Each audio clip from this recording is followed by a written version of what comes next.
So welcome to the MiEV product training. We have a ton to cover today. I think we've got in excess of 100 slides. Normally I don't like to have this many slides. I'd rather we had a little more time to talk. The car itself is simple. It's everything else around it that changes. So that's part of our challenge for today. This product is new, and all the technology behind it and how we distribute it and how we select customers. It really represents a new game for us. In terms of the agenda, I'm not even going to try and go through them all. You can see there's a lot for us to talk about. There really is. You'll also notice, though, that a lot of it isn't about the car. It's about what led to the creation of it, the changing political landscape, the environmental landscape, why do we need electric cars, why today, and then how do we pick customers? How do we operate the vehicles? How do we make sure customers get the most out of their vehicles? So we want to make sure we understand the vehicle and how to move forward with it. So some of the course objectives. Obviously, at the top of the list has got to be learn about the car. But ironically, the car is the simplest part of the equation. You don't have a simpler vehicle on your showroom floor. Is that a fair statement? Yeah. I mean, certainly for launch, you have one trim level. Right? The premium, you're going to have very limited availability. So you've got a standard trim level. There's one engine. There isn't really a transmission, so there's no choice there. Like people look inside and say, oh, it's an automatic. No, it doesn't have a transmission. It's direct drive. Right? So that's part of it. So that makes it simpler. You've got 5 colors. And other than that, that's all there is to it. So it's a very simple product. But,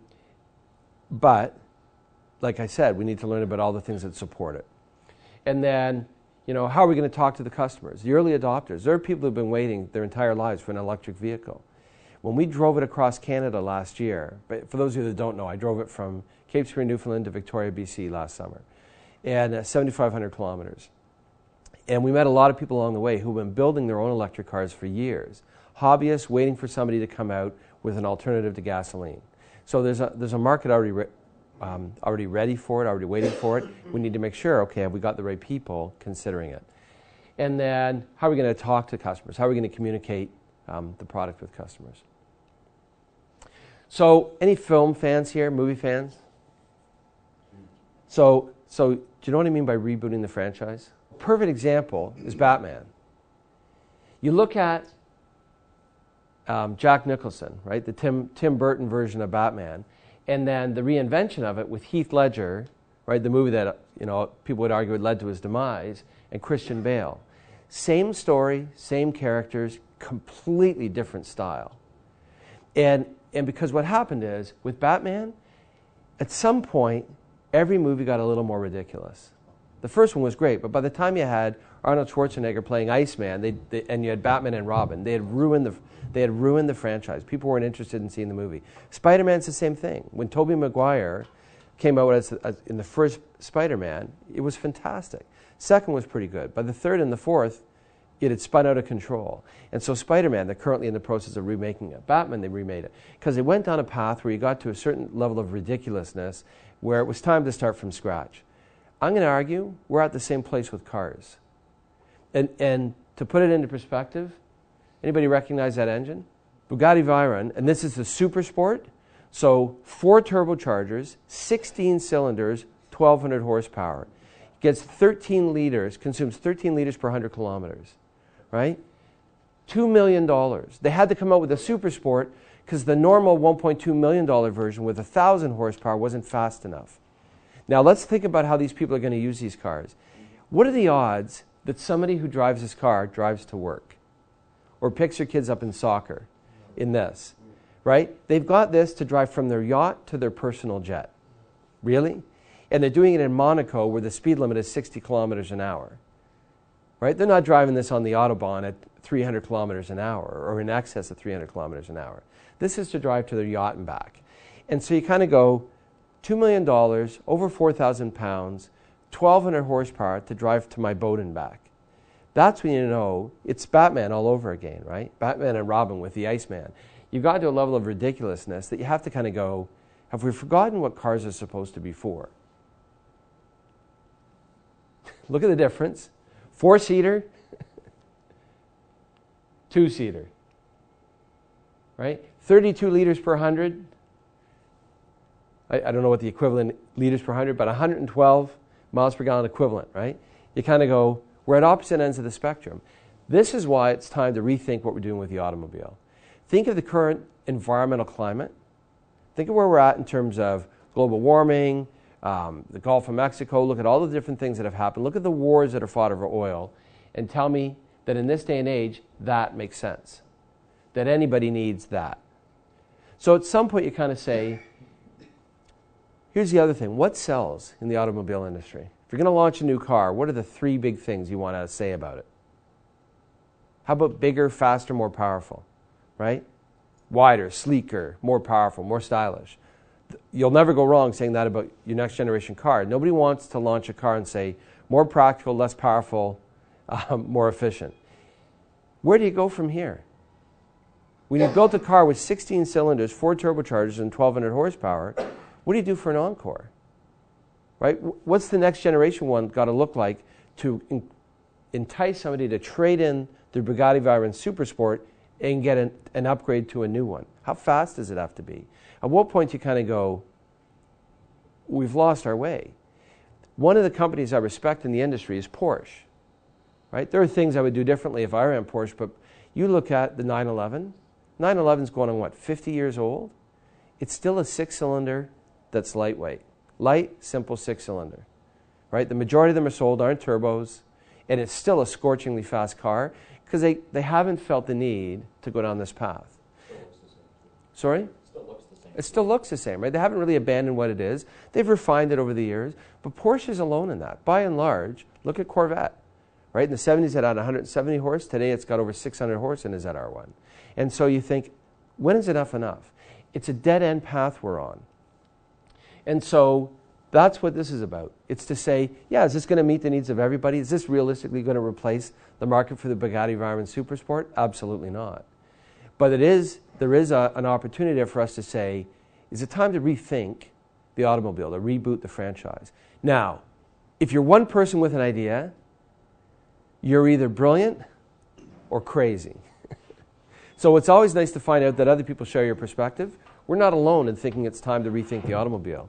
Nissan has bet the farm on Leaf, and not just on Leaf, on the underlying, call it electrification technology. They've made huge investments in building electric cars, and this won't be the last electric car they build. Mitsubishi is in the same boat. Mitsubishi is not interested in building one electric vehicle. You'll eventually see electric technology cascaded throughout the vehicle lineup, right? Because it makes sense. Look at what pickup truck owners spend to get diesel engines, right? $8-9 grand plus $1,600 for the upgraded transmission. Big money, right? They might laugh at an electric car, but the reality is electric motors make better torque than diesels.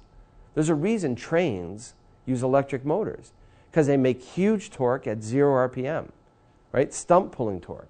So there's a reason to get excited about electric. So they've invested. Some of the differences, it's a bigger, heavier car, right, with a larger battery pack and significantly more expensive. You know, it's almost $5,500 more expensive than an MiEV. So for me, that's a huge one. The other thing is less maneuverable.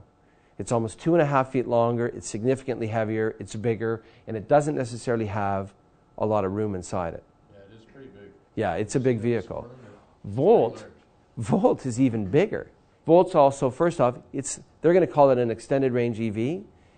In engineering terms, it's a hybrid, right? And if you get into a conversation with a GM guy and he wants to tell you otherwise, explain to him electric vehicles don't require premium gas. Here's the other thing that kind of makes me go, GM hasn't really changed. They spent how many years? 5, 6, 7 years developing this, $1 billion. This was the car that was going to relaunch the new GM. State-of-the-art technology, right? Their electric vehicle. So they launch an electric vehicle with a cast iron engine that makes 63 horsepower, the same horsepower I had in my 30-year-old Festiva, and it still needs premium fuel. A cast iron engine that needs premium fuel that makes 63 horsepower. This is state-of-the-art technology. Really? Really? Like, in GM terms, this is what constitutes state-of-the-art technology? These guys don't get it. But don't worry, at least the electric part doesn't catch fire. Oh, never mind. right? You've had 4 or 5 fires already, including one on the proving grounds at Nizza, to the point that GM's now buying them back. We made decisions, right? We made decisions about what we're going to do with MiEV and who we sell them to and how we sell them. We made them because we can't afford to make those mistakes. We were talking about it earlier. How many Pintos caught on fire? 5, right? A generation later, people still joke about it. And so you think, we don't want to be Volt, with people laughing about the fact that, like, as long as you don't crash, you're safe, right? Otherwise, it might explode. That's not where we want to be. The other thing is it's really expensive. Electric technology is already expensive. Now, when you build a cast iron engine that needs premium fuel, all of a sudden it's almost $9,000 more expensive than an MiEV. That's huge money. In a market where we lose sales because of $20, $30 a month on a payment, $9,000 on a vehicle difference, that's significant, right? Especially to buy a car that isn't really an EV. Early adopters, a lot of them are going to buy EVs because, you know what? They don't want to support the oil cartels. They don't want to be part of oil anymore. It isn't just about how much pollution do they produce. It goes beyond that, right? They're upset at the state of the world, and they look at it and they kind of go, surely with all the technology we have, we can build a car that doesn't need gasoline. Guess what? Their best effort still uses gasoline. Why? And then the other thing is, it's big. Again, doesn't have significantly more room inside it than an MiEV, and yet it's 3 feet longer and roughly 400 pounds heavier. So what's driving sort of the emergence of electric cars? Why now? Right? And we're not the only ones, again. So why are the people investing time and energy? Like I said, because of the state of the world. Because people are finally at a point where they're going, if things are bad, why aren't we doing something different? Isn't it time to change how we build cars and how we use cars? It goes back to things like global warming, right? For those of you who remember Al Gore's movie, right? An Inconvenient Truth. The spill in the Gulf of Mexico. Again, those of you in your 20s, you may not remember the Exxon Valdez. The Exxon Valdez split open off the coast of Alaska, and over 20 years later, there are still beaches that can't be used anymore. The oil spill in the Gulf of Mexico is larger than Newfoundland and New Brunswick combined. Because of maritime law, they treat their drilling platform as a ship. And it flies under a flag of another country. BP is not liable for what happens to their platforms in the ocean. So maybe they'll pay a couple $1 million, maybe $10 million. For a cleanup cost, it'll be in the billions. They'll never be held accountable for the damage they did. And people watch it and they kind of go, I don't want to support this industry anymore. Dwindling resources. When we drove across Canada, you'd be amazed how many small towns you went to where there are gas stations that aren't operating anymore because it's no longer economically viable to run a gas station. Think of the cost of running a dealership. Think of your service department. Every year it gets more complicated. The required tools, the emissions technology. It's a lot harder to be a guy turning a wrench with your own shop today because of the cost of the tools required to service the technology in vehicles today. So you're seeing it. Small gas stations across the country are closing down. And even beyond that, even the naysayers who don't believe in electric vehicles have to acknowledge that at some point, when BP or Esso or Petro-Canada finds an oil reserve, when they're drilling in the ground and they find oil, have you ever read an article that says we found an unlimited supply of gas? No. They say, we think there's a huge oil deposit in northern Ontario, in Alberta. It's 100 million gallons. It's 10 million gallons. It's always a limited size. And so even people with their head in the sand have to acknowledge, sooner or later, we don't have an unlimited supply of crude oil. We're going to run out. What else? If you want, forget everything I've said so far. What about consumer perception? For the first time in history, I've been using this tool. I've been in the industry 20 years. And I've used this tool for more than 20 years. This tool is the NVCS, the New Vehicle Customer Study. It's been going out for 30 years. Over 200,000 surveys go out in Canada, and in the millions go out in the US. Right? It's been around for 30 years. It's been online available electronically for 20. And you look at it, for the first time in history, fuel economy is more important than styling. Forget everything else on that chart. Fuel economy is more important to a Canadian consumer today than styling. That's unprecedented, right? Never in history before has that been the case. And so you look at it, if you want to know, is consumer perception of vehicles changing? For me, that's the acid test. When you say that I care more about the fuel economy my vehicle gets than the way it looks, that's huge. So the other thing is, you look at the top three, they're really one thing. That's money. Right? What did it cost to buy? Price, cost to buy, and value are all the same thing in different forms. And then reliability, dependability, that comes down to cost of ownership. Do I have to pay to fix it all the time? So the first three are the cost to run it, to buy it and run it, and then you've got fuel economy, even more important than exterior styling. So that's a big deal. As we drove across Canada, we met people in different markets. And so when I was in Manitoba, as an example, I met the Minister of Science and Technology for the province. And he and I got into a really interesting conversation. And he's jazzed about electric vehicles. And I finally said to him, why? Why do you care about electric vehicles? And he said, Andrew, how many drilling platforms do you see in Manitoba? None. He said, we don't have any oil here. So he said, every time somebody fills up their tank, that's money that leaves the province. Maybe it goes to Alberta, maybe it goes to the Middle East, maybe it goes to Venezuela or Texas. It doesn't stay in Manitoba. He said, in the meantime, we produce 40% more electricity than we use. Right? He said, if we could convert everybody to an electric vehicle tomorrow, we could keep an incremental $1 billion a year in the market. Because all of a sudden now they don't have to buy gasoline or crude oil from other markets. They can produce their energy source locally and create jobs doing it. Quebec's in the same boat. Quebec doesn't have any natural fuel reserves, but they generate a ton of electricity. Quebec sells a ton of its electricity to Ontario and the northeastern United States. And it's all hydroelectric, so it's clean electricity. So you start to look at it and you realize the economics, from a provincial perspective, the economics of electricity makes sense for a lot of provinces. Anybody here see Jurassic Park? Do you think it would have been as scary if the main character was a mouse? Right? Which is more scary? Tyrannosaurus Rex or the mouse? T-Rex. Yeah. T-Rex, right? Which one survived? What's scary and what survives the evolutionary process is not the same thing. T-Rex would have been terrifying, but the thing was, T-Rex couldn't evolve. That's a Bugatti Veyron super sport. Scary as hell, but irrelevant.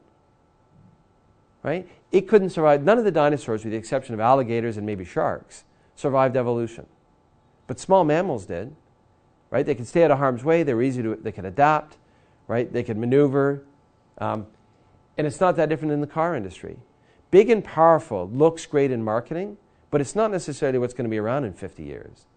The vast majority of people are driving on the highway in a big vehicle with one occupant. And so you look at it and you think,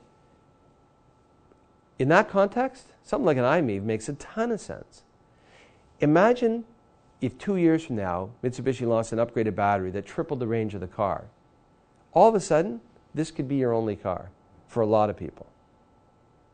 Right? That's when you start to get excited about it. As more people buy electric cars, battery technology will accelerate. People will invest. If there are no electric cars, why am I going to, as a company, invest money in research and development of superior battery technology? But as the market starts to swing, as more and more companies launch electric cars, if you're a battery manufacturer, you want to get ahead of the curve. You want to have the best battery in the world. Right? This is going to drive change. So now what about the car itself? The first thing is, are consumers scared of new technology? Yes. Absolutely, right? So let's address that right up front. This is not a new car. People want to go, I'll wait for a couple of years. Well, hang on. Let's address your concerns. First off, the Mitsubishi i, which this car is based on, was launched in 2006. This is not a new car. Been around for a long time. That's the first thing. It's a proven product. The braking system comes from the gas version. So what are we really talking about? Batteries and an electric motor. Anybody here have an electric lawnmower? Sorry? Yeah, not with you, but it's at home, right? So okay, so you think, electric lawnmowers have been around my whole life. Does anybody ever go, oh, I don't trust electric lawnmowers? Are you kidding? Air conditioners, fans in your furnace. You're surrounded by electric motors. Right? Electric motors are older than any one of us here. In AC and DC forms, if you ever had a toy, a child's toy, that used batteries and was remote controlled, that's an electric motor. So electric motors aren't new. They're a proven commodity, and they're bulletproof. They're dirt simple. There's nothing to break on them, right? So that's the first thing. What about batteries? How long has the Prius been around? Cell phones, laptops. There's nothing new about battery technology. The reason I can walk around with this laptop and use it on an airplane is because I've got a battery in it that allows me to work for 5 hours. The reason I can carry a phone with me is because of the same battery technology. Battery technology is a proven commodity, right? So you look at it and you think, you break all of the components down and you very quickly realize nothing about this is new. Then what about from a packaging perspective? So there are some things that really lent itself to conversion. And it's things like it was a rear engine vehicle, right, with a small, it was designed to compete in a class of vehicle in Japan called K. So they're typically 660 cc's, 3 cylinders, turbocharged engines, designed to be urban runabouts, right, in the Japanese market. You've got a lot of urban density. You want small cars that can take up a small parking spot. In a lot of areas in Japan, if you don't have a parking spot, you can't buy a car. Right? You have to demonstrate that you've got somewhere to park it. And so small cars are big business there. And so it naturally lent itself to conversion to electric. They're able to package the electric motor in the back, where the gas engine had been, and you look at the battery pack. We tend to think of the battery pack as huge. This is a really small car, and look at the battery pack. It's about the size of a large suitcase. It's not as big as everybody thinks. Right? It fits under the floor. It doesn't compromise interior roominess or cargo capacity. Right? Packages very efficiently in the car. At a glance, some of the features and the benefits, things like, state-of-the-art batteries, right? Lithium ion, and what does that mean? In an urban environment, 155 kilometers. At highway speeds, it uses more energy because of aerodynamic drag. What's the relationship between aerodynamic drag and speed?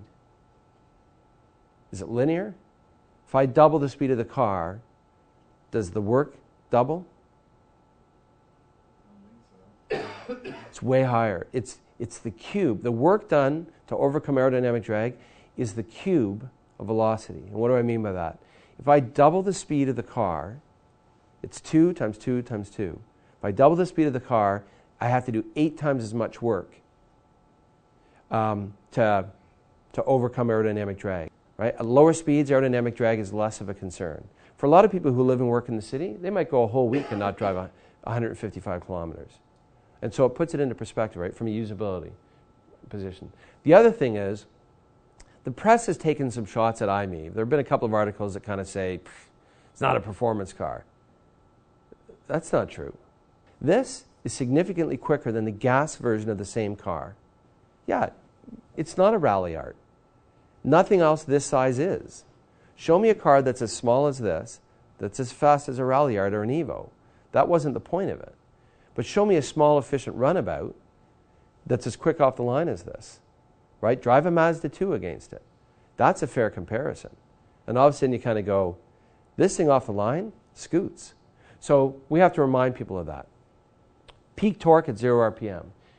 Packaging, spacing, right? Really impressive. So again, yes, it's an electric car, but it's also a car, which means I need to judge it by practical criteria. How many people can it carry in it, and how comfortable are they, and how much cargo can it carry? And then finally, 3-way charging system. What's the advantage of that? Convenience, right? I've always got 120, so wherever I go, I can plug it in as long as I have a dedicated 15 amp line, right? So I've always got 120 available to me. Then I've got 240, a level 2 charger, and we make standard equipment a level 3 charger, which you can't get on a Leaf. If you want it on a Leaf, you've got to buy the top trim level, and it's still an option. It's expensive. We make all 3 levels standard on all vehicles. Let's think about a couple of myths about electric vehicles. Electric cars are heavy. Really? 2,500 pounds.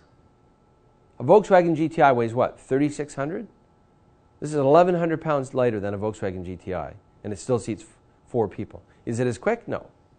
That's not the point. But anybody who wants to tell you that electric vehicles are heavy is ignoring the facts. That's the first thing, 2,500 pounds. The next is electric vehicles are slow.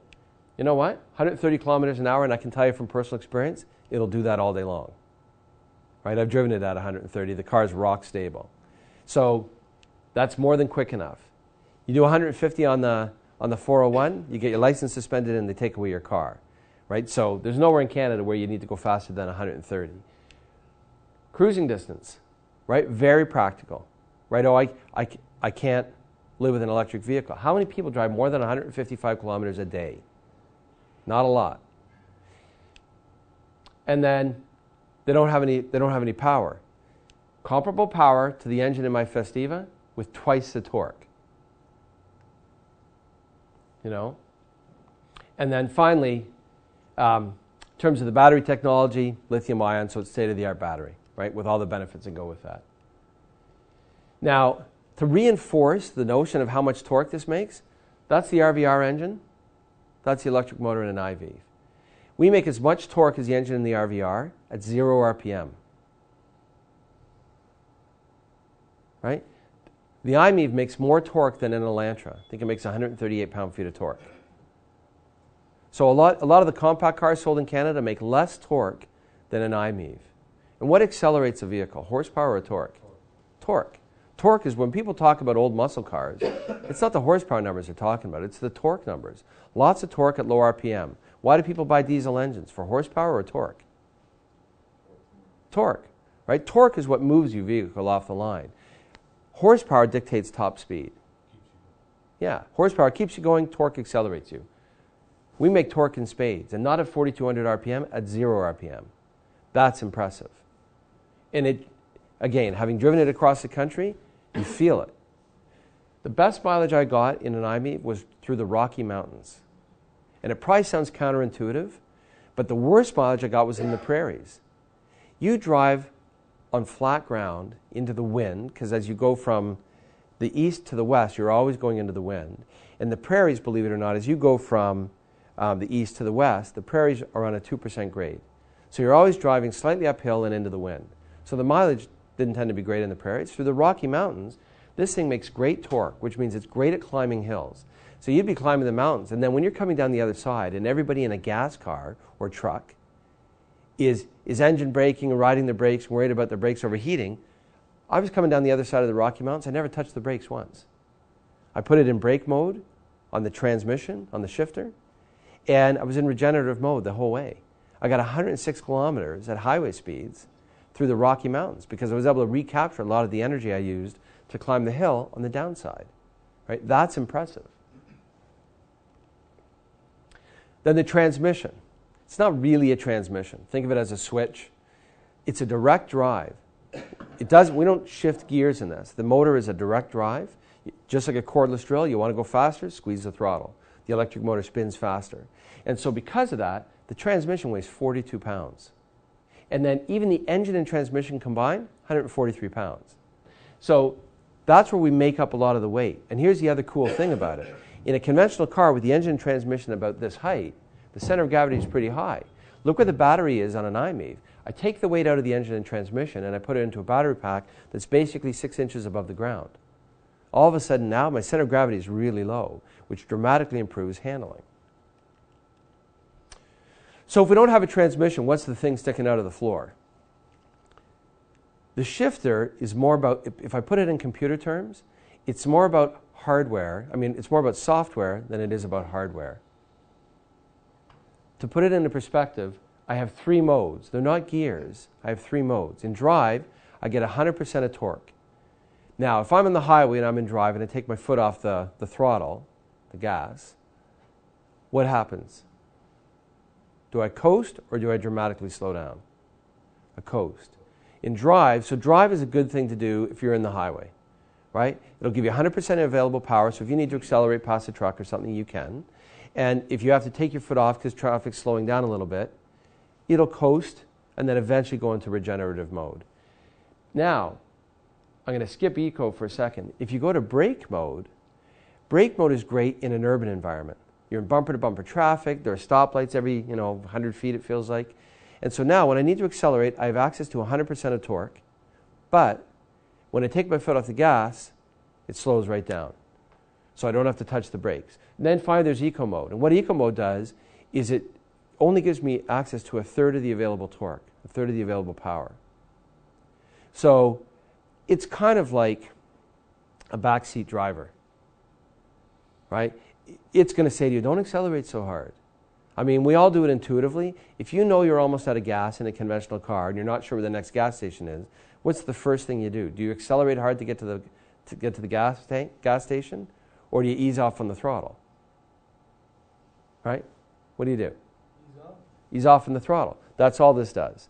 Now, here's a neat thing. When you're in eco mode, if all of a sudden somebody, you had to accelerate to avoid harm's way, if you floor it, it'll default back and give you 100% of torque.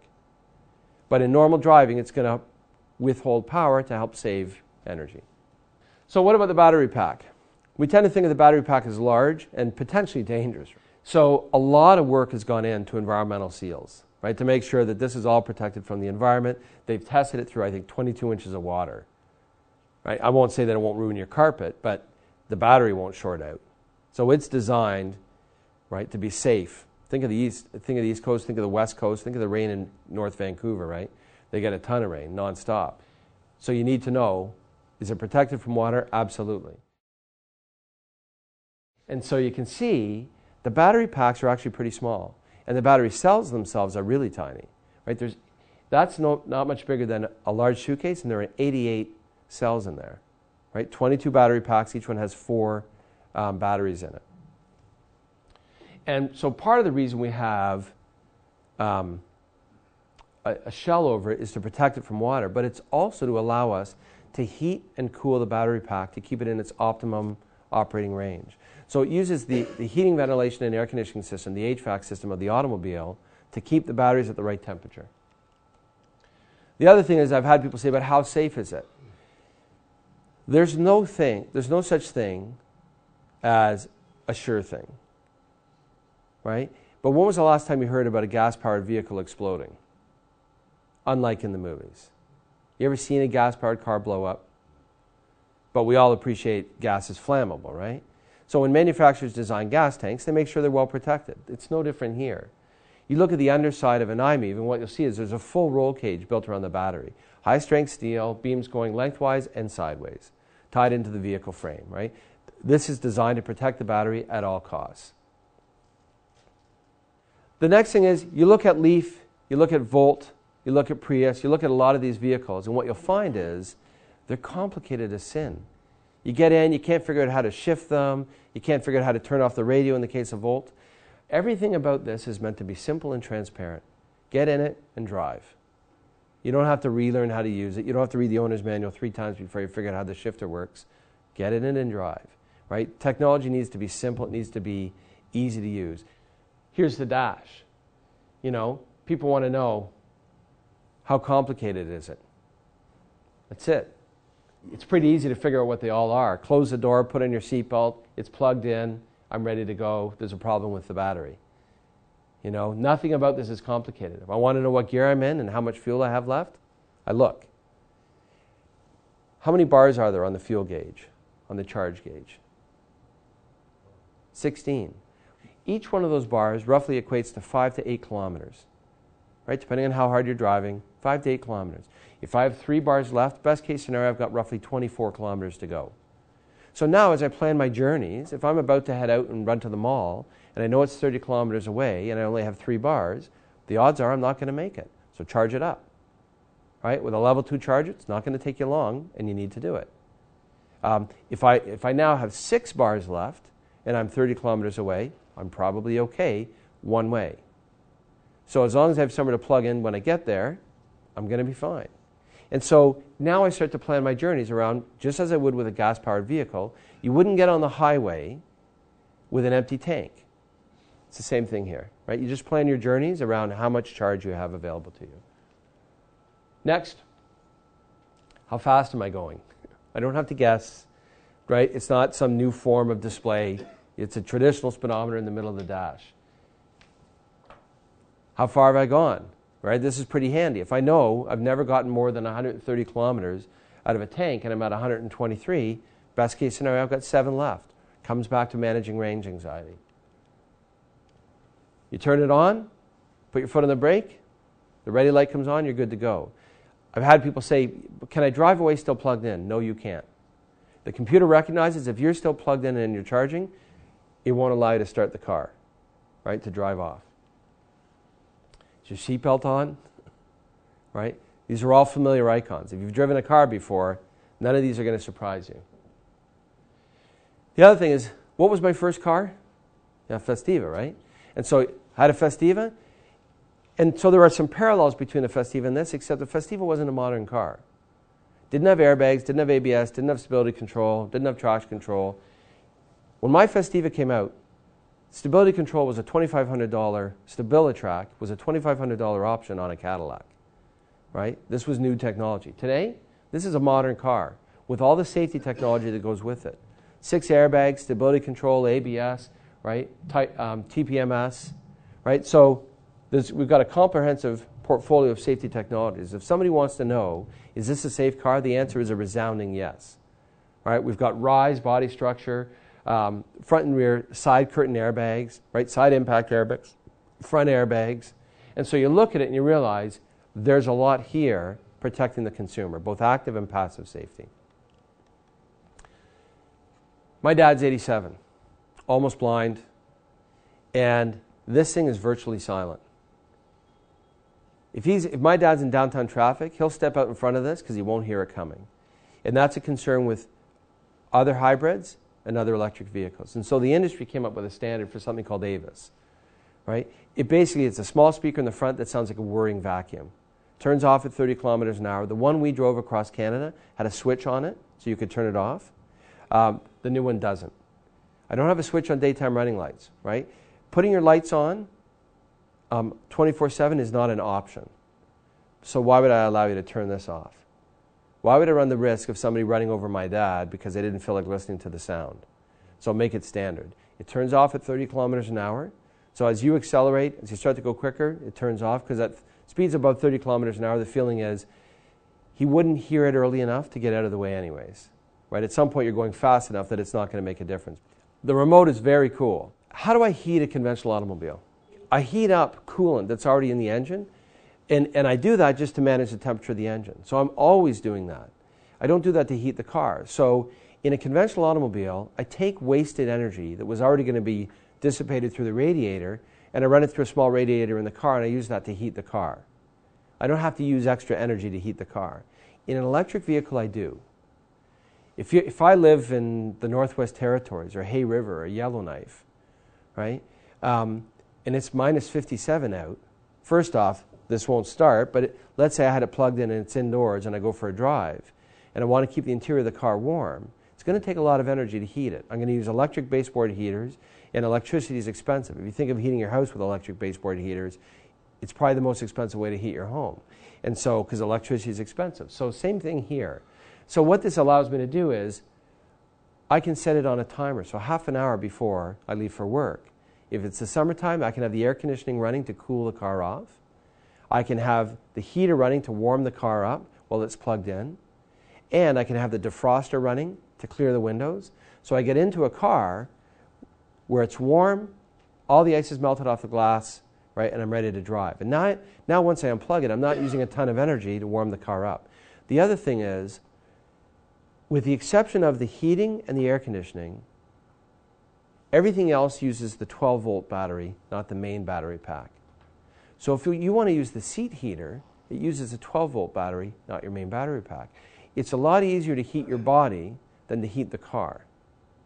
So once the car is clear and the windows are clear and all the ice is melted, if I've got a 15-minute drive, use the seat heater. It'll extend your range. Using the electric heaters can reduce your range on a cold winter's day by up to 40%. So you want to think about that.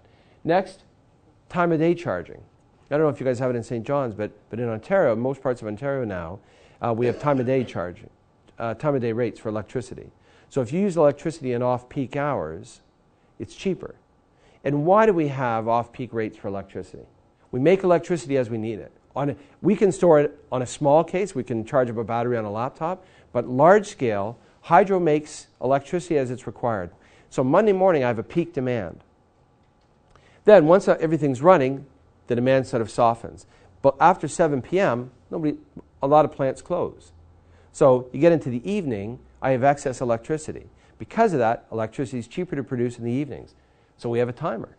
You can set the timer from your remote. So I'll charge the car from, say, 9 p.m. to 7 p.m. Right? So I get up in the morning, the car's fully charged, and I paid half as much for my electricity as if I charge it during peak hours. Right? So that's a positive thing. Now I can remotely monitor the charge on my vehicle. I'm at a friend's house. I plug it in to a dedicated 15 amp line, right? I can see before I leave the house how much has my car charged since I got here. So, slick feature. So, we've talked about this, just the idea that I can, program when I want it to charge, and right, that I can preheat and pre-cool the vehicle and clear the windows. So this is a nice feature. It's really important. It helps me to extend my range. And then also that I know, okay, how far can I go with the charge currently on the vehicle? From a trim level, there are 2 trim levels. And for the launch, you really need to think of it as 1 trim level because the premium is going to be in limited supply. Having said that, I love the premium. I think the premium is a steal. You don't see it in the interior here, but the premium and the vehicle we're going to look at has an upgraded interior, nicer fabric, a 2-tone dash, a navigation system, and aluminum wheels for $3,000 and Bluetooth. Right? That's compelling value. I mean, it really is. I think once availability improves, I see a lot of people, stepping up from the standard to the premium. For launch, the standard is still very well equipped. I mentioned earlier 5 colors, right? Give us a bit of variety. And then, so let's talk about the infrastructure. How am I going to charge this? What does that look like, right? The day-to-day ownership of it. There are 3 levels of charging to MiEV owners. Level 1 is 120 volts, essentially a standard outlet. Level 2 is a 240 volt connection with a home charger station. And level 3 is a DC quick charger. And if you look at this, the math doesn't necessarily add up. 240, what do I have to multiply 120 by to get 240? 2, right? So there's a reason I'm asking that. I'm not testing your math. So why does it take 3 times as long to charge it at 120? In theory, what's the minimum outlet we want you to have before you plug it in? 120 and 15 amps, right? We won't let it draw 15 amps. And here's why. Somebody buys a car from us and they take it home and they say, oh yeah, I got a 15 amp line. Unless I know that for a fact, how safe is it? To protect people from themselves and to make sure nobody gets harmed, at 120, despite the fact that we ask you to have a 15 amp service, we'll only let the car draw 8 amps. And that's why it takes 22 hours. The feeling was if somebody's using a 120 service to charge their car, they're not in a hurry. Right? If you're in a hurry, you're going to use a level 2 or a level 3 if you have access to a level 3. 120 is there for convenience, but it's not about speed. And so we'd rather play it safe. An important part of understanding if MiEV is the right choice for a customer is understanding the required infrastructure. The bare minimum required to charge an MiEV is a dedicated 120 volt 15 amp line. It would allow you to charge a vehicle fully in 22 hours if the battery is completely depleted. Though it takes a long time, a 120 volt service is great in that you can top up a vehicle in a wide range of locations. However, for home charging, the next option is far more desirable. This is our recommendation for convenient home charging overnight. Developed by Eaton, a global leader in electrical components, the 240 volt wall-mounted charger provides customers with a full charge in just 7 hours if the battery is completely depleted. Essentially, the 240 volt charger is your customer's own personal fueling station. If somebody asks the cost, first off, they don't buy it from us, so we don't set the pricing, but you're roughly $1,500, and you're typically going to be on average, say, $1,000 to install it, but it's going to vary.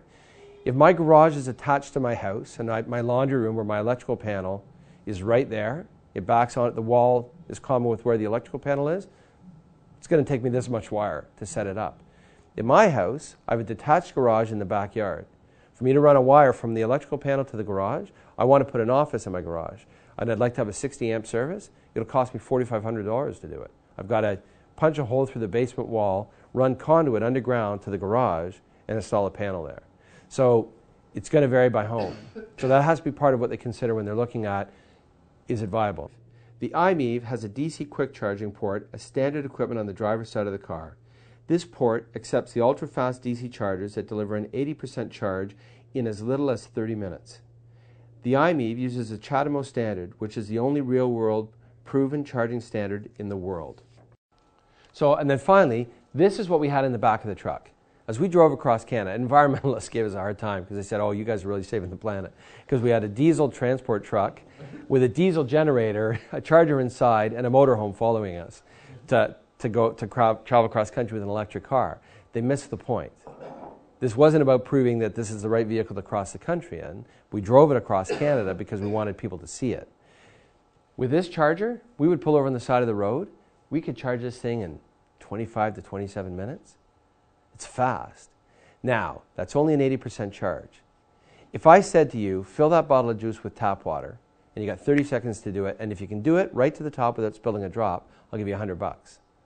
What you would probably do is start out really fast, and then as you get closer to the top, turn the tap down. You do the same thing with electricity. Up to that first 80%, you can jam it pretty fast. Then as you get closer to a full charge, you want to reduce it to a trickle charge.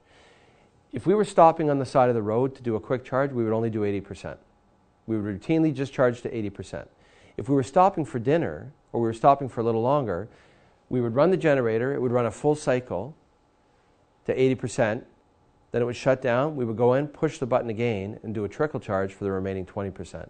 But we could take as long to do that 20% as it did to do the 80%. It could be another half hour, because as you start to get up to the top, you go at a much slower rate. Here's the other thing. What happens if I lick my hand, and I would encourage you not to do this, but if I lick my hand and stick it on the end of the outlet on the charger, what happens? I mean on the car, what happens? Nothing. And here's why. People want to know, oh, I worry about electricity and children. The car controls the charger. The car is very smart. And so what happens with the CHAdeMO charger, when I plug it into the car, there's what's called the handshake. The computer in the car talks to the computer in the charger and says, who are you and what do you want? And the charger says, I'm a level 3 charger. I can provide, 300 volts of DC current. And the battery in the car controls the rate of charge, because it's impossible for the charger to understand every battery. Every battery in every car is going to be slightly different. So the battery in the car is intelligent, recognizes the charger, tells the charger, here's how much electricity I need, and here's how quickly I can take it. And so the battery in the car controls the charger. And that's why it's safe. If you plug something else in, the charger in the car will simply say, I don't recognize you. We can't have a conversation, nothing's going to happen. Right? That's what makes it safer, because the battery has to talk to the charger before that exchange occurs. Everybody cool with that? So that's important. Would I ever have one in my own home? Not unless I was hideously wealthy. Right? Installed, you might be $90,000, $60,000 to $90,000, depending on where you're installing it and how you're installing it and how much. This requires 330 three-phase AC current. Most homes don't get that much electricity. Most homes have 240 two-phase coming into their home. 330 three-phase you might have in a plant like this, in a facility like this. You certainly wouldn't have it in a residential environment. So you would have to have some pretty heavy-duty current running into the house to support this charger. It's more going to be a commercial installation. So now, how do we get the most out of the battery? So the happy guy there is me. That's driving through the Coquihalla Pass. And so if you look on the highway there are no shoulders. You run out of electricity on the Coquihalla Pass. There's nowhere for a transport truck to pull over beside you and give you a charge. And so as we were driving, you might want to stop the camera. No, I'm kidding. As we were driving, we would have to text each other. Right? You'd say 3 bars, 2 bars, 1 bar. So that the transport truck with the charger would know, okay, Andrew's almost out of juice. We need to look for a place to pull over. So we were coming through the mountains, and you can see on the downhill side, and I had done really well. I was over 100 kilometers, and I still wasn't out of electricity, and I couldn't risk just going flat out on the road, because it wasn't like a big road where we could just pull over on the side and charge up. It's a narrow road, and it's a bit dangerous. And so at some point we saw this was a large parking area, I guess for transport trucks to pull over and check their gear. And so we pulled over, and I just kept driving around the parking lot until I ran out of juice. And you can see 106 kilometers and out of juice. And that was at highway speeds. And I was able to do it. If people want to know the power of regenerative braking, that's the power of regenerative braking. The reality is, on the 401 on a windy day, I might have only gone 65 kilometers. Because I was using regenerative braking on the downhill side, I was able to get an extra 40 kilometers out of it. That's a big difference. It effectively increased my range by 60% because of the regenerative braking and being able to recapture energy on the downhill side. So some of the other things that are going to extend the range are, right, the simple reality is the harder I drive a car, the worse the mileage. If I want to extend my range, when I was driving to Quebec City and Montreal in that manufacturer's car, I barely did the speed limit. Lots of times I was under the speed limit, and I was smooth on the gas, and I tried to use the brakes as little as possible. I don't want to waste any energy. Conversely, if I don't care about mileage, right, I downshift, I keep it in a gear lower than I normally would because I like the sound of the engine, right? I drive the car hard. And if you lend me an Evo for the weekend, right, do you think I'm going to drive it gingerly? Of course not, right? I'm going to hammer it. Same thing affects mileage, right? The harder you drive it, the rougher you are in it, the worse the mileage. This is common sense stuff. So you want to be smooth. You want to think about how you're using air conditioning and heating. If I've got a 15, 20-minute drive in the city, in the winter, preheat the car, and then use the seat heater whenever possible rather than the heater on the dash. Now, if the windows start to fog up, absolutely you want to clear them. But recognize you can extend your range by minimizing the use of air conditioning and heating. So anything you can do to manage that will extend your range. And if you live and work in the city and you don't have far to go, this is a non-issue. But if you're trying to maximize your distance and see how far you can go, these things will affect it. Same thing with weather and road conditions.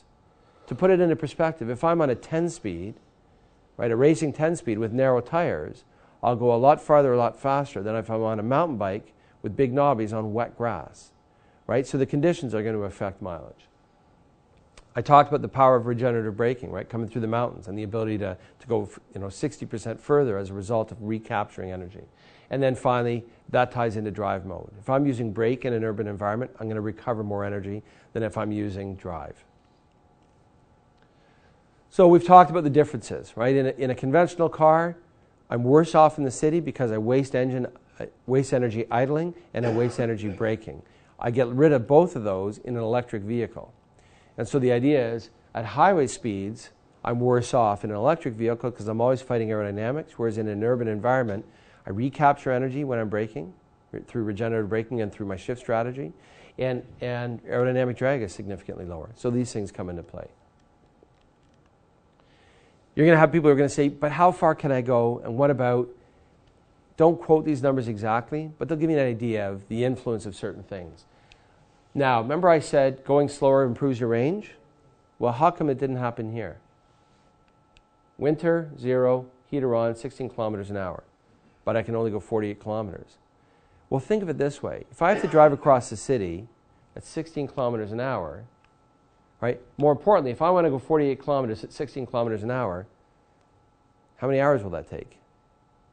3 hours. 3 hours to go 48 kilometers. That's pretty slow. So it means, yes, the car's not going fast, but the heater was on for 3 hours. That's what ran the battery down, not the motor. So this is where going slow isn't necessarily an advantage. If you've got the air conditioning cranked or the heater cranked and you're going to take 3 hours to go 48K, it's not the motor that's going to use up all the energy, it's the heater. So we want to think about these things. Summertime, on a hot day with air conditioning on, average speed of 80 kilometers an hour. Notice that's not 120, 106K. At 120, that would be dramatically less. And then, what about lower speeds? So again, why is my range less at lower speeds? Because now, to go the same distance, at 24 kilometers an hour, to go 80K, again, I'd be over 3 hours in the car. So I'm running the air conditioning for 3 hours to go this distance. Where at 80 kilometers an hour, I'd only be running the air conditioning for an hour. So again, it gives you a sense that the air conditioning and the heating dramatically impact range. So we want to be thinking about that. We've talked about this, the idea of you want to go further on a gallon of gas, drive smoothly. Electric vehicles are no different, right? Avoid jackrabbit starts, don't be hard on the brakes, give yourself more distance between yourself and the traffic in front of you so you can sort of ease off and on the throttle, so you're recapturing energy.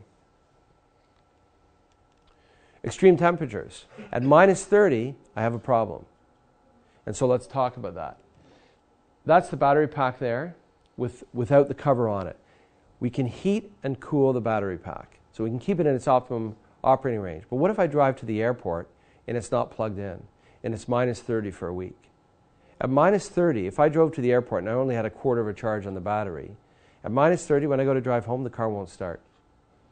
Right? I can't charge the battery. I can't use the charge from the battery. And so you need to be mindful of that. At really extreme temperatures, if you can, put it in a garage. Right? Shelter it from the weather. Keep it plugged in. If it's plugged in, even in extreme cold conditions, the battery will stay at a warmer temperature. And when the battery's in operation, as it charges and discharges, it stays warmer. So that gives off some heat to help keep it at an optimum operating condition. If it's below minus 25, but above minus 29, the battery will still work as long as you've got at least a third of a charge. If you've run it down, even though it's not below minus 29, you still might have a problem. So you have to be careful that in the winter you want to keep it fully charged. Batteries like warm conditions better than cold conditions. Again, if it's really hot, they're not happy as well, but they don't want to be too cold. Below a certain temperature, they just don't want to work. So below minus 29, you have a problem. Below minus 25, you need to make sure you have at least a third of a charge in the battery. In terms of supporting it, customers worried about new technology and the fears of new technology. It's got an 8-year warranty, 160,000 kilometer. Right? That's a long warranty. For the average person owning an electric car in an urban environment, that's a lifetime of driving, 160,000 K. And so, right, they need to think about that. The other thing is that the battery has a long life. At 5 years, it'll still hold 80% of its charge. At 10 years, it'll hold 70% of its charge. So even at 10 years of age, we fully expect the battery, right, to work just fine. And so we've talked about that there. And so at 10 years, what are we going to do with batteries? Well, you drive across the Canada, you go through New Brunswick, you'd be amazed how many windmill farms there are. You're driving along, and on either side of the roads, along all the tops of the hills, are windmills. Well, right now, if a windmill makes electricity, all I can do is put it back into the grid. Right? Imagine having, in 10 years when you get rid of the car, if it has no resale value, keep the battery to run your house off of. It means now, if you have an ice storm and you're without electricity for 2 days, no problem. You can run your house off the battery pack. You start to think about that built into your home, and it starts to change. Right? That's powerful. If you have a windmill, if you have solar, now all of a sudden you can store electricity on site. Even if you don't have any of those things, you can store electricity. You can charge the battery at night during off-peak hours, and then during peak hours when electricity is more expensive, run your house off the battery. So you pay less for your electricity. You can shift your usage patterns. So all of a sudden it's pretty easy to imagine a second life for batteries. You know, the extreme case, you look at something like a Ford Edge, and a Ford Flex, right, with a big square nose, pretty tough to place it in corners.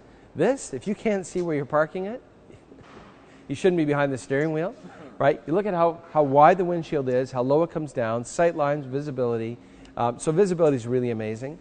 Some of the differences between this and the Japanese and the European models is, if you look at the one we drove across Canada, it was 4 inches narrower. Was significantly narrower, and as a result, it only had a single windshield wiper, right? Single windshield wiper, and the windshield was this high, but you also had a black piece up here, so it looked like an ellipse from the front.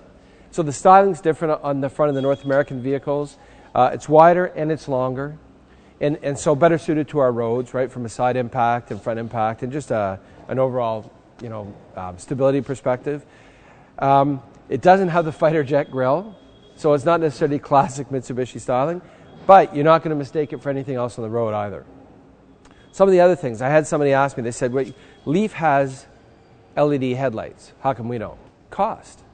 Remember, it's $5,500 more expensive. We looked at it and we said, for the amount of energy difference you're going to save between that and this, you have to look at what does it do in terms of incremental cost of the technology. And so what are the benefits? So we always want to look at sort of, there's a place for certain technologies, but you always have to ask what's the benefit to the technology, and is this the right place to use it? And so one of the underlying things in the development of the MiEV was keep it affordable. There's no point having new technology if nobody can afford to buy it.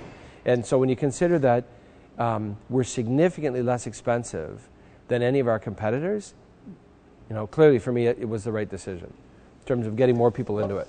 Next thing, let people know, first off, that there is a prop rod, but it's not in a conventional location, right? It's just right here. It's just a tiny prop rod. Okay, so one of the things to point out here is windshield wiper fluid, right? 12-volt battery, and let them know that the 12-volt battery, if this runs down or dies, you can't drive the car. Doesn't matter if you have a full charge. And people are surprised to hear that. They go, well, yeah, but I got electricity here. It's no different than a regular car. If I have a pickup truck with a full tank of gas and the battery's dead, I'm not going anywhere. This 12-volt battery runs all of the computers. They don't run off the main battery. The only thing that runs off the main battery is the engine, the heating, and the air conditioning. Everything else runs off the 12-volt.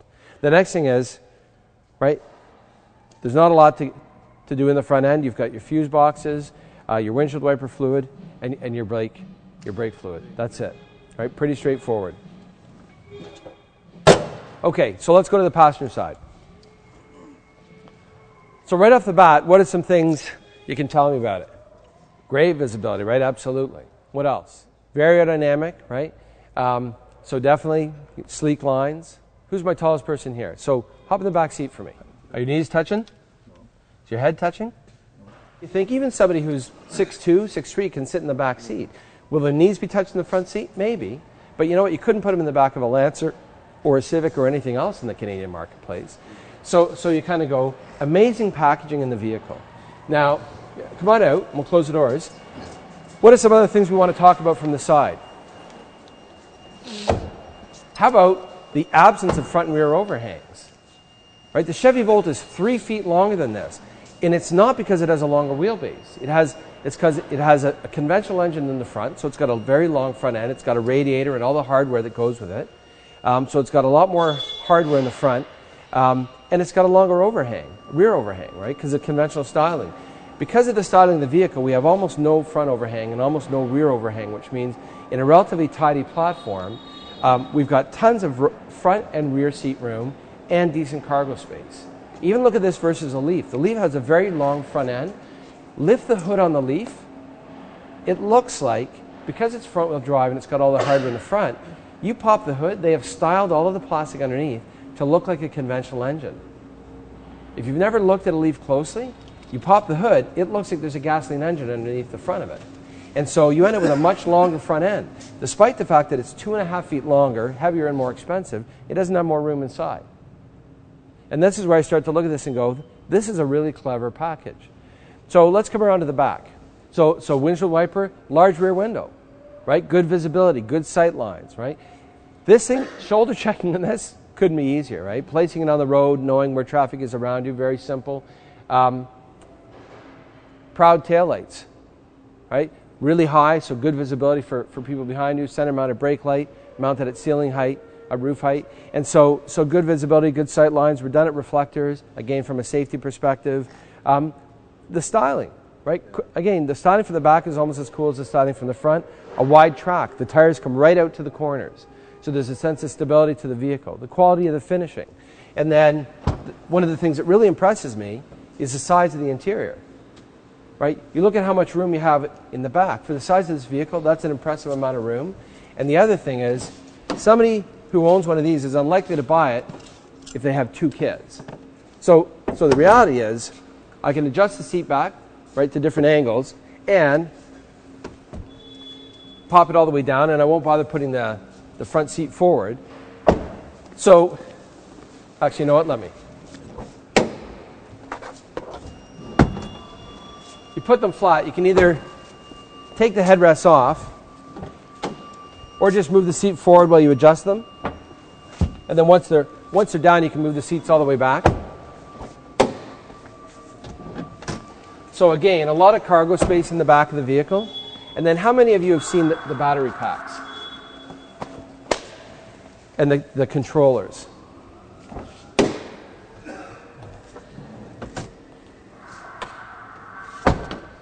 So for customers who are worried about the complexity of the vehicle, it couldn't be any simpler. 4 wing nuts, that's the transformer. So what's the difference between AC and DC current? It oscillates on and off, on and off, on and off, right? Or positive, negative, positive, negative.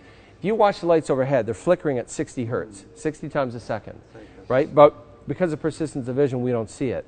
Batteries can't use alternating current. Batteries are direct current only. So you hook up a battery, current comes out of one side, flows to the other side, right? So this battery, I've got to take electricity from the wall. If I use a level 1 or a level 2 charger, I convert it from AC to DC in the car.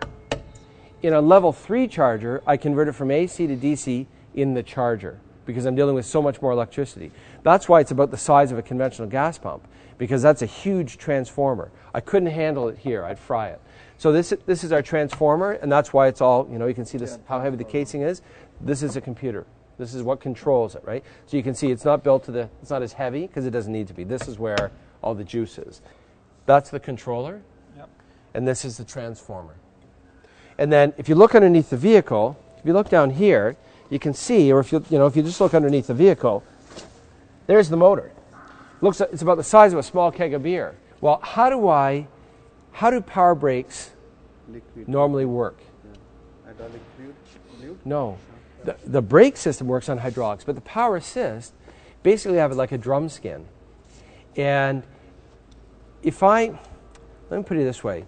If I have something that's 10 inches by 10 inches, right, like a sheet of paper, and I blow on it with 1 pound of force per square inch, not a lot of force, how much force is on that sheet of paper? 10 inches by 10 inches. Well, what's 10 by 10? How many square inches do I have? And so if I'm doing 1 pound per square inch, which is nothing, that's 100 pounds of force.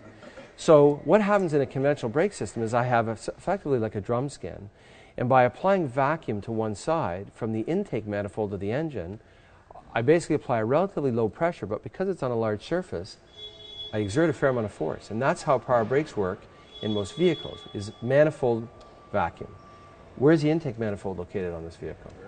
There isn't one, right? It doesn't have an engine. Not engine. So we have to create vacuum with an air pump.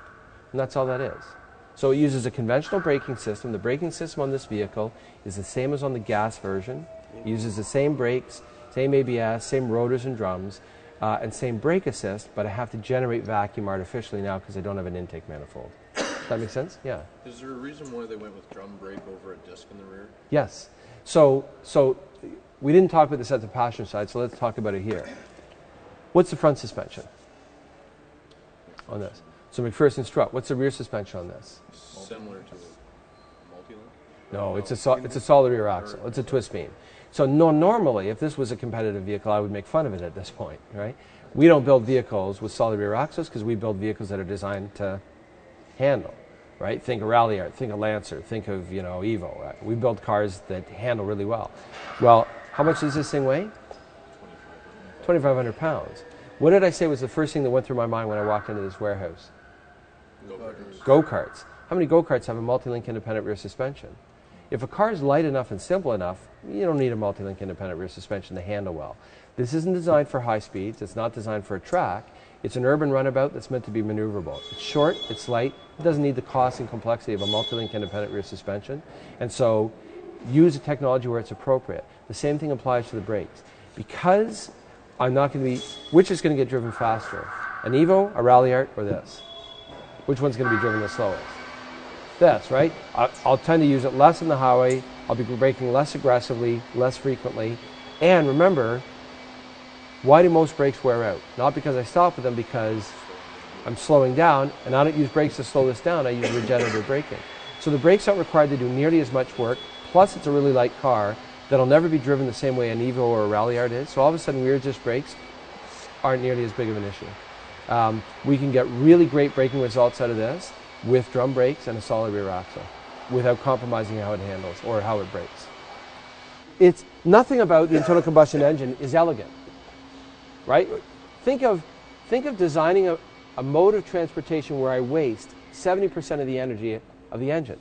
That doesn't make any sense.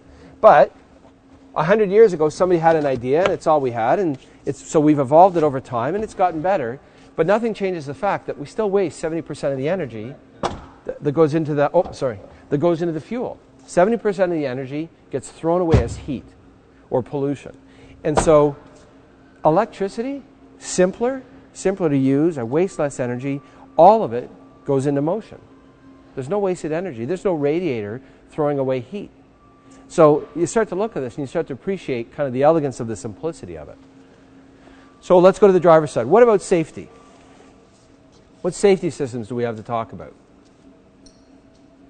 If somebody comes in, Do you have concerns about your ability to talk about safety, to talk about this as a safe car? It has a rise construction. It has rise construction, so from a side impact perspective, right, and front impact, it's still a really solid vehicle structure that features high-strength steel in important areas. What else?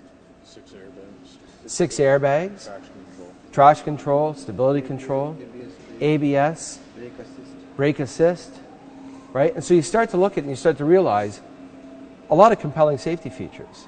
On top of that, it's still a Mitsubishi, which means it's fun to drive. And I'll say it again, car magazines want to talk about the fact that electric vehicles aren't fast. They're wrong. If you want to look at a pure performance perspective, look at a Tesla. Right? It's up to 130 miles an hour. It's as fast as any Ferrari. Beyond 130 miles an hour, where are you ever going to drive that fast? Right? Off the line with great torque, it's astoundingly quick. And this isn't that different. This has twice the torque of an equivalent-sized gasoline-powered vehicle. Right? So yeah, no, it's not as fast as an Evo. It wasn't designed to be. Leave that to the next generation. Right? First generation stuff, we're launching this with an engine that produces twice as much torque as an equivalent gasoline-powered vehicle, and it makes peak torque at 0 RPM, so it's fast off the line. Right? Perfect. Think of, in the city, races are won by the other side of the crosswalk, the other side of the intersection, right? If there's 2 cars and there's only 1 lane ahead of me because somebody's parked on the side of the road, the question is, who can get that 1 lane first? Off-the-line acceleration matters a lot in an urban environment, and this excels at it. What else would you talk about? How many seats are heated? Just a driver's seat, right? Oh, Just a driver's seat. And so the main thing is, people look at it and kind of go, well, how come? Well, because we talked about this coming into the class. You get on the 401, what percentage of cars only have 1 occupant? So it's all about extending range. As somebody who spent 10 to 12 hours a day in one of these driving across Canada, I'll tell you, it's an easy car to drive for long distances. And this is 4 inches wider. You see the difference in width? The brown part of the dash is the size of the European interior. And then in the North, European and Japanese. And then in the North American vehicle, you can see the incremental width on both sides. That's why this black piece is here, because the car is actually physically wider in the North American market. Right? So you see the distance here and here on either side, and you feel it when the doors are closed. You can see how far my shoulders are. If you sit down in the passenger side and close the door, so have a seat side to the back, and close the door. Look at how far you are. Look how much shoulder room you have. Significantly more shoulder room than the Japanese vehicle. A lot of leg room, and of course a ton of headroom. So they're all things we want to call out. The other thing is, while the car is small, nothing about it feels cheap. Quality materials, quality fit and finish, the features, the comfort, the car is really well done. You can very easily spend a lot of time in this car and never feel like it was a compromise. In terms of, even look at the quality of the fabric, right? It's as good as anything else we have. It really is. If I'm out and about and I have access to a dedicated 15 amp circuit, I plug it into the wall and I plug it into the car. Yeah. And so it's as simple as that, right?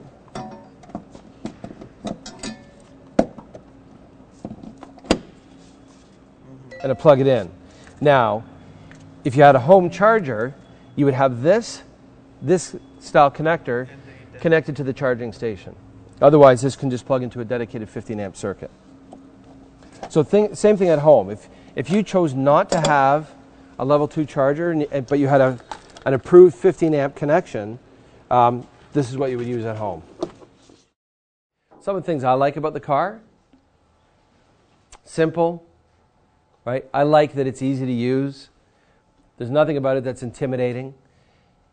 Value, right? Forget that it's electric. It's a contemporary small car that by the time you include the government credits, what are you, $24,000? You kind of go, that's great value. With all the safety technology and the efficiency and the way that it drives and all the things it has to recommend it. Also fun to drive. I think let's not forget about that. And then unique style. So what are some other things that makes us different? Well, you know what? Fun to drive has got to be a big part of the equation. Drive the Volt, drive the Leaf. Fun to drive doesn't go through your mind. They're soft. They're not agile. They're larger, heavier cars, right? The Volt is 3 feet longer than this. So it definitely hinders how it drives. And then, so now what about the sales process? So this is where we really have to put teeth in it. And for, if you've ever, nobody here has worked in the domestic industry, but if you knew anybody who did, or know anybody who did, or does, you'll know if you want to buy a pickup trucks are complex business. Buildable combinations for Ford F-Series, there are 5 billion buildable combinations. How many buildable combinations are there of this? 2 trim levels, 5 colors, that's it. Right? But you start looking at an F-Series pickup truck, there's 150, 250, 350, 450, two-wheel drive, four-wheel drive, all-wheel drive. There's regular cab, crew cab, king cab. 2 6-cylinders, 2 V8s. As you get into the over 8500 GVW, there's a turbo diesel.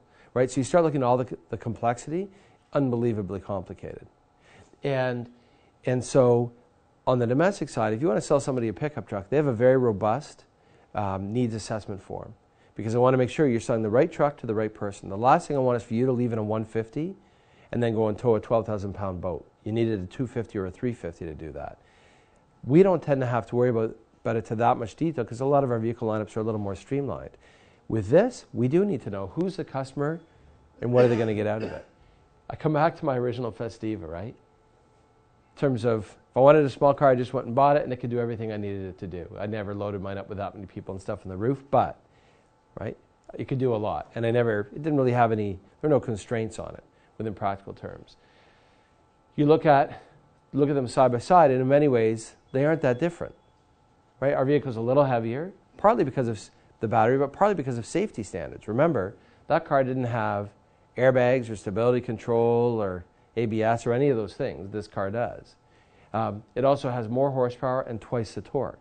So from a livability and drivability perspective, it's more car.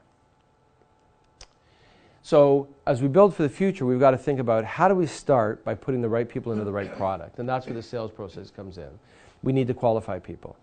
And so there's some obvious stuff. If you're doing a daily drive of more than 80 kilometers, this might not be the car for you. Not yet. And can your home support it? Remember, when you buy a car, it's important to recognize with a conventional automobile, you're not responsible for fuel. Right? That's why I have gas stations. With an electric car, you absolutely are responsible for keeping the vehicle fueled. So now you have the responsibility of the vehicle and of fueling it. So what can happen if we don't qualify our customers? What's the downside? What, lawsuits, worst case scenario? But even simpler than that. Aggravated customers. You get an aggravated customer, they're going to park in front of your dealership with a sign on it that says, Mitsubishi sells lemons. You kind of go, the fault isn't the car, the fault's the technology. And I write from home. Right? I'm a freelance writer. My office is in the basement. I get people who call me all the time on my cell phone, and then they complain about my reception. And want to say to them, I have a landline. I'm at home. Why are you calling on my cell phone? The problem isn't with my phone. The problem is with how they're using the technology and their expectations of the technology. If I'm in a building, call me on a landline if it's available to me. And so it's the same thing with the vehicle. Right? We've got to make sure that we're setting the right expectations so that people aren't disappointed. If people come in with unrealistic expectations, we're bound to have disappointed customers. There are 5 steps in the MiEV sales process. In step number 1, the customer visits the dealer. There are qualification questions, the MiEV introduction, explanation of charging options, an information package is given to the customer for their review, vehicle deposit is collected where applicable, and the customer's information is entered into the access system. Step number 2 is the Eaton UPC inspection. EV owners play an expanded role in the ownership experience. They don't merely own and drive their vehicles, they fuel them as well. Consequently, owning an EV requires a home that's capable of supporting the electric requirements. At a minimum, owners need a garage with a dedicated 15-amp, 120-volt grounded circuit and a home with an up-to-date electrical system. UPC will contact the customer as an Eaton representative and schedule a free home inspection within 24 hours of the dealer entering the customer's information into the access system. If customers have questions, they can contact the Eaton call center anytime. After the home inspection, UPC will deliver a quote to the customer. If the home isn't approved for safe charging, the customer will need to make the required upgrades to their electrical system. Step number 3, Eaton UPC installation. The purchase and installation of the EVSE is handled directly between the customer and UPC. Some customers may wish to source their own electrical inspector or choose to install something other than the Eaton 240-volt EVSE. However, Mitsubishi Motors strongly encourages customers to use the Eaton EVSE and UPC. The Eaton charger has been tested to ensure its compatibility with the MiEV under a wide variety of conditions, and UPC has been specially trained to ensure the safe and efficient installation of the equipment. Step number 4, order confirmation. With the preliminary qualification process and home inspection complete, the customer now proceeds with the order confirmation. At this point, they confirm their intention to order the MiEV and request an order date. Once this has happened, it's recommended to order winter tires, as the tire size of the MiEV is uniquely small and difficult to find from channels other than Mitsubishi dealers. Customer disclosure needs to be fully reviewed and signed. Step number 5, delivery. When the customer's MiEV arrives, the dealership delivers the vehicle in a fashion consistent with the Mitsubishi Triple Diamond Purchase Experience standard. So what are some of our requirements? We want to make sure, right, we've got a signed customer disclosure. What's the disclosure for? Consider this. Are we doing a lot of work to make sure that their home is safe and they've got an appropriate place to charge it? So what happens if they own it for 6 months and they decide, I'm going to sell it to my neighbor whose home isn't inspected and who has knob and tube wiring? Listen, we all know that if you sold it to your neighbor, it's not my fault if the house burns down. Do you think the press is going to say, neighbor wrongfully sells car to other neighbor, house burns down, 4 die? No, they're going to say Mitsubishi MiEV causes home fire, family dies. So we want to make sure people understand, if you want to sell this vehicle after the fact, you better make sure you're explaining to the person who's going to buy it the realities of electrical vehicle ownership and that their home's been inspected. Those are conditions of ownership. The next is, if somebody's inspected my home, I want to make sure I've got a signed site inspection, that their home passed. And then finally, that they've signed a site inspection waiver, that we've kind of said, look, you know what, we've done everything we can to protect you, to make sure that your home is safe and that you're using a right outlet with a dedicated 15 amp service. So you need to sign a waiver confirming that. So what are some of the questions that are bound to come up? Can I buy a car without having my home inspected? No. Absolutely not, right? It's not in anybody's best interest. They have to have their home inspected, and it has to pass. Who are Eaton and UPC? Eaton is Mitsubishi's partner to supply electrical vehicle supply equipment, or EVSE, an industry term for charger. Utility Partners of Canada, or UPC, manages the customer call center and the installation of the chargers. What if you're not approved? If an inspector goes to your home and your home doesn't pass, you need to bring your home up to code. Does the customer have to get the site inspection done by UPC? We acknowledge that some of our customers may wish to source their own electrical inspector. We recommend UPC since they are specially trained on 240-volt EVSE, which is new to the industry, and they can ensure safe and efficient installation. If the customer decides not to use UPC, how do they prove an inspection has taken place? A waiver form must be completed for all MiEV sales. There is a section for non-UPC inspectors. We will require their full name and registration number. And then, what about during the inspection? What do you think happens?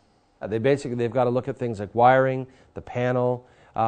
They want to make sure, is it safe, right? If you're going to install a charging station, right, the EVSE, so electrical vehicle supply equipment, so it's a fancy way of saying the charger, I need to make sure, do I have a dedicated line? Does it run directly to the panel, right? Is it safe? Can your electrical panel support it? So you don't have to buy the charger, but it'll take 22 hours, but also you don't have to buy it from Eaton. So, but if you don't and you have a problem, we're not on the hook for it. The only charger we have certified and tested with our technology is the Eaton charger. You want to try and use somebody else's because you got a good deal on a no-name charger.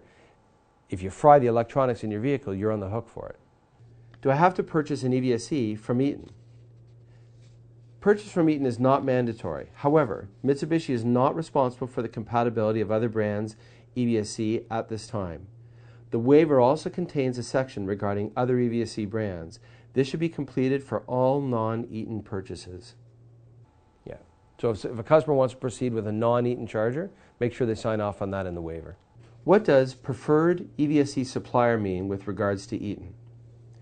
Mitsubishi has fully tested the compatibility of Eaton EVSE in a variety of situations that a customer may encounter. When we drove across Canada, Eaton's been involved from the very beginning. Eaton was the one who built the DC quick charger. They're the one who provided all the hardware. And so, right, we weren't the first ones to have them on the ground. We were the first ones to be driving across the country. We were here before Volt and before Leaf. Right? More than a year ago, we drove this across Canada, and Eaton was with us every step of the way to make sure everything worked and connected seamlessly. So that's a critical part of the equation.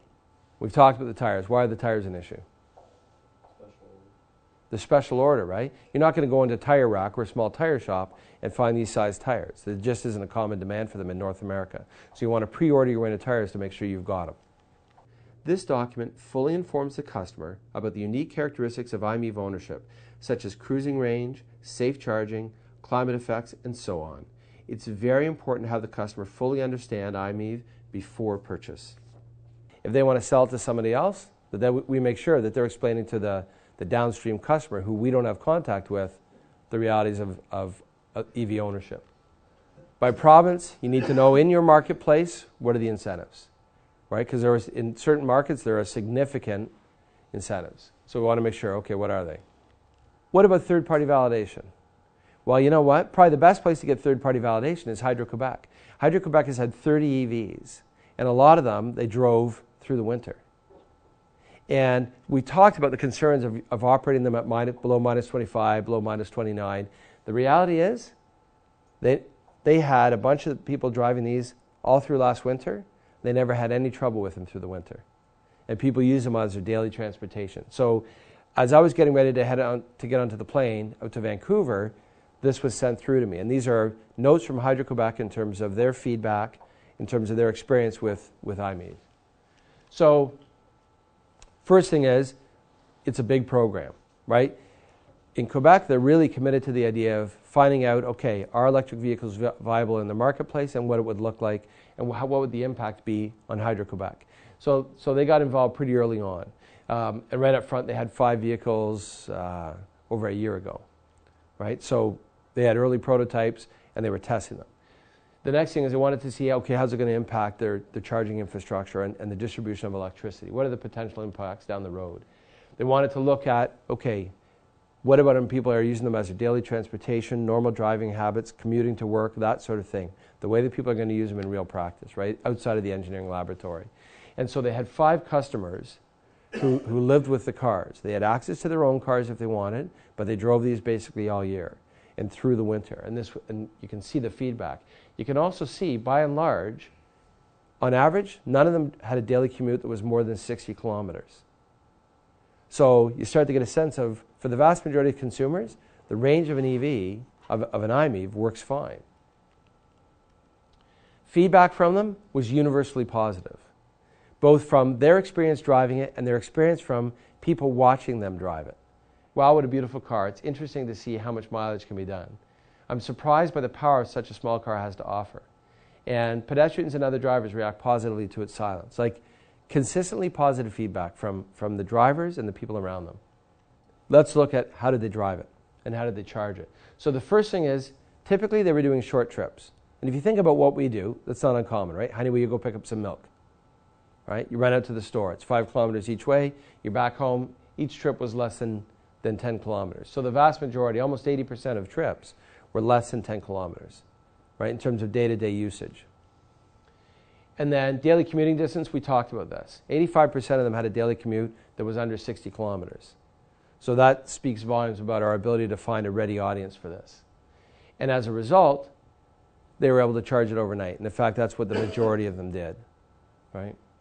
What's interesting is most of them didn't run the battery down, which meant you look at 3 to 5 hours, almost half of them charge it 3 to 5 hours every day. So to your point, right, it means, you've got 30% of them charged at 1 to 3 hours.